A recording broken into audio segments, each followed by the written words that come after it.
Fellow Platoonians, this is the Zoom Lens. I'm La-Nibetle John, and I'm here not to spill the beans, but to congratulate Governor Simon Lalong, his deputy, and the entire rescue team over their victory at the polls, as well as the Election Petition Tribunal, and to remind them that it wouldn't have been possible without us, the common, ordinary, poor Plateau folks. Plateau is a state that's blessed yet damned, rich yet poor, educated yet foolish. We've been through enormous challenges as a people, yet no moral lessons. The painful truth is a dark, thick cloud surrounds us. It's been up there for decades, but even more so with the return of democracy back in '99. The immediate past administration started on a very good footing back in 2007, but later derailed and metamorphosed into an inhumane, cruel, savage, vicious and ferocious administration with a blueprint for egocentrism and ethnocracy. Instead of reducing the abject poverty faced by the so-called civil service state, the Jang administration channeled all its energy and resources on manufacturing and promoting poverty, all in an attempt to be perceived and followed as a god. He lavished both political and economic powers on his family, friends, and associates against the interests of the Plateau people. The atrocious nature of the Jang-led government, which included impunity, marginalization, abuse of office, the killing of education, non-remuneration of workers, sectionalism, tribalism, favoritism, nepotism, and all the isms, did not only create friction amongst people in the state, it ripped down the PDP in the state and even beyond. No wonder they lost the Guba election to Governor Lalong. Right Honorable Simon Bako Lalong was envisaged by many loving Plateau citizens as a product of necessity, and even referred to as a necessary evil by some PDP renegades and sympathizers. Evidently, Governor Lalong's entry to Little Rayful Government House did not happen on account of a rich, intellectual, or charismatic persona, but because it had to be done. It was a battle to rescue Plateau from the dictates of a pharaoh. Nonetheless, the expectations are unprecedentedly high, even amidst the harsh economic reality on ground. Be reminded that we came out en masse with empty pockets, in hunger, sacrificed our meager resources, stood under the harsh sun, and even sleepless nights at the collation centers, local government councils, and INEC office to bring about the desired change. We did so APC solidarity, but in pursuit of a Plateau project that we all believe in, because we believed things would be done differently this time. Regrettably, all we the youths can so far see is the perpetuation of the policies and legacies of the failed administrations of the past. Same old politicians around you, committees here and there as compensation, purchase of exotic automobiles, to mention but a few. By doing the same stuffs, you are practically telling us to give up hope. You are telling us we are living in a fantasy. We are daydreaming, meaning we are stupid. Please don't punish us for believing in you, for believing in a new Plateau. Give us the change we fought so hard for. Your Excellency, the youths on the Plateau, who are mostly unemployed, are languishing in poverty. With all due respect, your body language with regards the meanness is far away from serious. You appear too casual when addressing the issue. This administration claims to have plans for job creation via agriculture and have been calling on youths to shift focus to agriculture, which is great. However, my question is, how are we expected to venture into it? By buying hose and cutlasses? What policies are on ground in this regard? Agriculture in the 21st century goes beyond seedlings and hoes. A serious government will take a comprehensive view along the value chain. How, when, and where do we gather data on interested unemployed youths? How, when, and where do we train them? What incentives should be made available? In what areas of agriculture should we invest? What will be our inputs, processing methods, etc.? How do we add value to the primary products?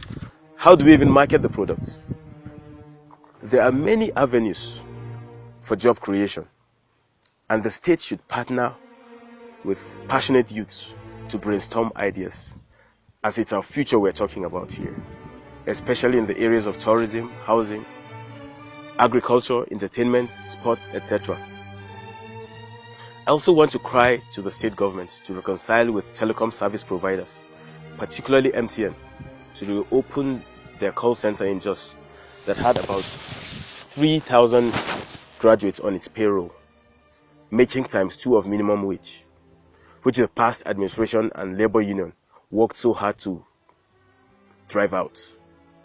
Those 3,000 and other enthusiastic, unengaged youths right in our own domain have lost their self-esteem and are living every hour of every day frustrated, depressed, miserable, despondent and gloomy, while all the government cares about is buying the most prized cars and the primitive accumulation of wealth. We claim to be one of the poorest states when it comes to addressing the issue of civil servants, thus unable to pay the meager 18,000 naira minimum wage. But we can compete with the oil-rich states in acquiring the latest cars for our political office holders. We can outcompete richer states in paying handsome welfare packages to a select few. Haba. How long are we going to use the poor and our trampled upon public servants as collaterals for prolonging recklessness and a lavish lifestyle? The Plateau House of Assembly members, at the inception of this administration, held a retreat at the Obodu cattle ranch in Cross River State. Is that a display of wisdom or folly? How many states have been in the home of peace and tourism for a retreat? Governor Lolong had meetings last month with National Assembly members from Plateau State on how to move the state forward. Wow. He promised it will be a monthly thing. However, the meeting held at Transcorp Hilton Hotel in Abuja as different dates.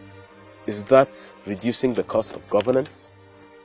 Why not hold such meets here in Jos, or at the Governor's Lodge at Sokoro, or even at the iconic Plateau License Office at the Central Business District in Abuja?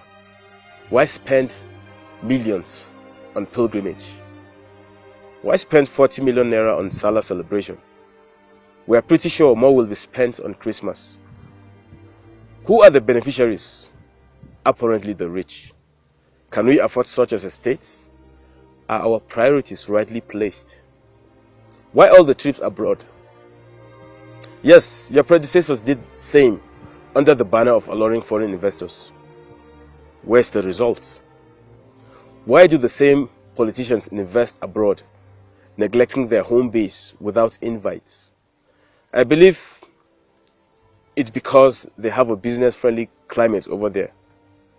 How about we improve ours? This is the time for the adoption of austerity measures on the plateau. This is the time for good governance. Be informed, Your Excellency, that plateau youths will not tolerate ineptitudes, complacency, or impunity from this administration. We voted for change, and the past government was never and should never be a measure for comparative evaluation. Some people called us ignorant and naive for taking serious the change and rescue mission mantra. They called it a mask, a disguise, a nomenclature of the same PDP. Is this administration so effortlessly making those claims veracious? Has the administration so quickly lost touch with the masses? Is that why some people around Little Rayful Government House are now reaping where they did not sow? Is that why those young boys are being awarded contracts due to family ties? We passionately and religiously preached, contributed, voted, protected, and stepped on big toes for this change because we believed in it. We saw it as a paradigm shift. Give us the change we voted for, not politics. Let us show solidarity. Let's rise and fall as a united people. Let's ignore the primitive practice of stockpiling riches to the detriment of the commoners. In conclusion, Governor Lalong, your debt to the Plateau people is beyond measure. In the words of Apostle Paul in 2 Corinthians 6:1, do not receive God's grace in vain, because it's a mandate. God bless Plateau.